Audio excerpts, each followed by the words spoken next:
মহাকাশে ভেসে বেড়ানোর কথা ভাবলেই রোমাঞ্চ লাগে তাই না? কিন্তু জিরো গ্র্যাভিটি বা মাইক্রোগ্র্যাভিটিতে পৌঁছালে আমাদের শরীরের আসলে কি অবস্থা হয়? পৃথিবীর মাধ্যাকর্ষণ না থাকায় প্রথমেই আমাদের মেরুদণ্ড প্রসারিত হয়, ফলে মহাকাশচারীরা মহাকাশে গিয়ে প্রায় 2 ইঞ্চি লম্বা হয়ে যান।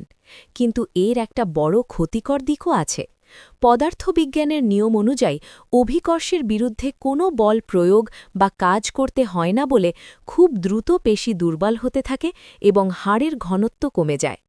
এখানেই শেষ নয়, মাধ্যাকর্ষণ না থাকায় শরীরের রক্ত এবং অন্যান্য তরল পায়ের বদলে মাথার দিকে জমতে থাকে, যাকে বলে ফ্লুইড শিফট। ফলে মহাকাশচারীদের মুখমণ্ডল ফুলে যায়। ভারতের আসন্ন গগনযান মিশনে আমাদের মহাকাশচারীদেরও ঠিক এই চরম শারীরিক চ্যালেঞ্জগুলোর জন্যই কঠোরভাবে প্রস্তুত করা হচ্ছে। মহাকাশের পরিবেশ চরম প্রতিকূল হলেও বিজ্ঞানের সাহায্যে মানুষের এই টিকে থাকার লড়াই সত্যি বিস্ময়কর। মহাকাশ গবেষণা ও বিজ্ঞানের এমন আরও অজানা রহস্য জানতে এখনই সাবস্ক্রাইব করুন আপনাদের প্রিয় চ্যানেল সায়েন্স টক।